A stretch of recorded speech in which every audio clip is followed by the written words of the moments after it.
मेरी राय में। हमें सोचना चाहिए कि AI हमारे समाज के लिए क्या कर रहा है और जिसके हम खोज कर रहे हैं उसके परिणाम। और इसलिए मुझे लगता है कि इस सोच का एक हिस्सा उन लोगों को शामिल करना होगा, जैसे आप, जो मशीन लर्निंग और आर्टिफिशियल इंटेलिजेंस की दुनिया से ज़्यादा परिचित हैं। आप अपने मन में कैसे सामंजस्य रखते हैं? आपने पहले कहा था कि आप एक गैलेक्सी की कल्पना नहीं कर सकते जहां लाइफ और इंटेलिजेंस हर जगह नहीं है। और अगर आर्टिफिशियल इंटेलिजेंस सिविलाइजेशंस के लिए एक नेचुरल प्रोग्रेशन है, तो आप इसे कैसे सामंजस्य बिठाते हैं? हमारे चारों ओर किसी भी जानकारी की अनुपस्थिति में artificial behaviour, artificially engineered, colonisation, computer substrate, परिवर्तित ग्रह या ऐसा कुछ भी कोई सुराग या संकेत नहीं है। ये मेरे लिए बेहद मुश्किल है। फेर्मी पैराडॉक्स जो ब्रॉडली डिफाइंड है, मेरे लिए बहुत मुश्किल है। और जो डरावनी बात है, एक बात पर मुझे शक है कि हम बार बार खुद को नष्ट कर देते हैं। एडवांस टेक्नोलॉजी के साथ आत्मविनाश की संभावना बस बहुत ही ज्यादा है। इसी वजह से हम इसे नहीं देख पा रहे हैं। लेकिन फिर भी ये मेरा इंट्यूशन है कि हमने अब तक परमाणु हथियारों से खुद को क्यों नहीं उड़ा लिया। साइंटिफिक नजरिए से यह मुझे बहुत आश्चर्यजनक लगता है। हाँ, मैंने दुनिया में जो भी क्रूरता देखी है, कुछ व्यक्तियों के हाथों में परमाणु हथियारों की शक्ति को देखते हुए, ये मेरे लिए बहुत आश्चर्यजनक है कि हम खुद को नष्ट कर सकते हैं। और ये यहाँ एक बहुत कम संभावना वाली स्थिति लगती है।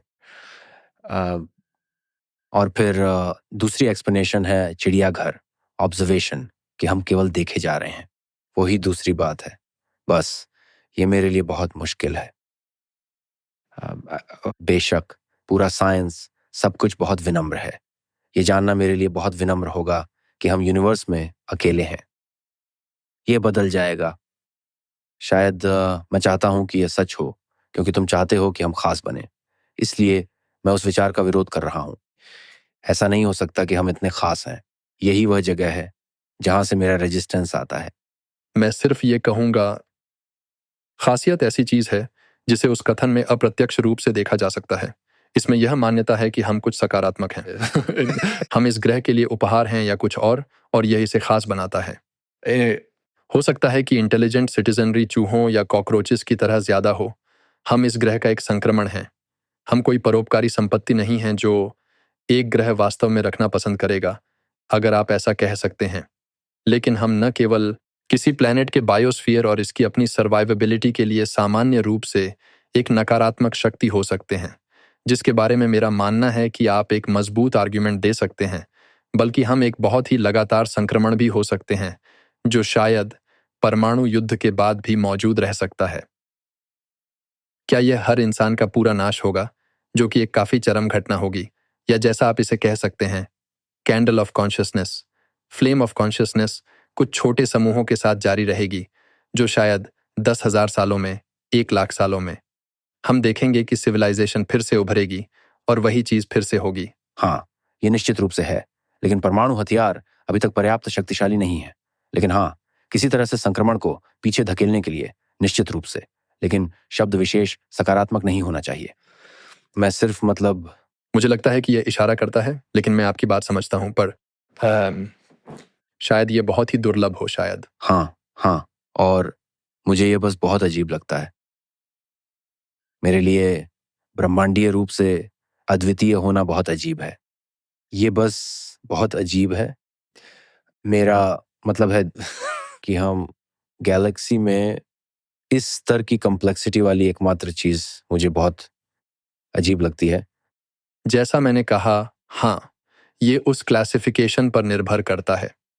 मुझे लगता है कि इसकी तह में कुछ और है, लेकिन यहाँ हम कुछ क्लासिफिकेशन कर रहे हैं कि हम एक अलग जीवन की कैटेगरी हैं। जैसे कि इस मामले में, जब हम इंटेलिजेंस की बात कर रहे हैं, हम कुछ ऐसे हैं जिन्हें अलग किया जा सकता है।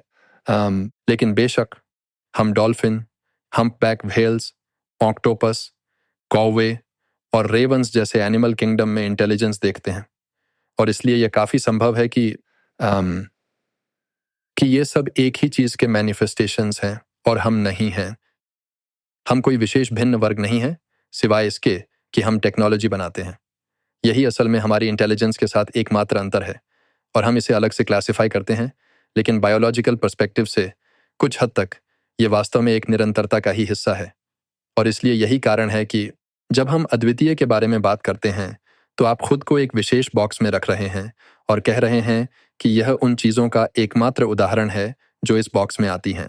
लेकिन उस बॉक्स की दीवारें खुद हमारी अपनी अहंकार का निर्माण हो सकती हैं कि हम कुछ अलग हैं। और लेकिन मैं हमारे लिए, मतलब धरती पर सभी जीवन के लिए भी व्यापक रूप से बोल रहा था। लेकिन फिर भी यह संभव है कि अन्य ग्रहों और अन्य चंद्रमाओं पर कई प्रकार के लिविंग इकोसिस्टम्स हो सकते हैं जिनमें टेक्नोलॉजिकल डेवलपमेंट में इंटरेस्ट ना हो। हम्म, शायद टेक्नोलॉजिकल डेवलपमेंट वह परजीवी चीज है जो व्यापक रूप से जीव को नष्ट कर देती है।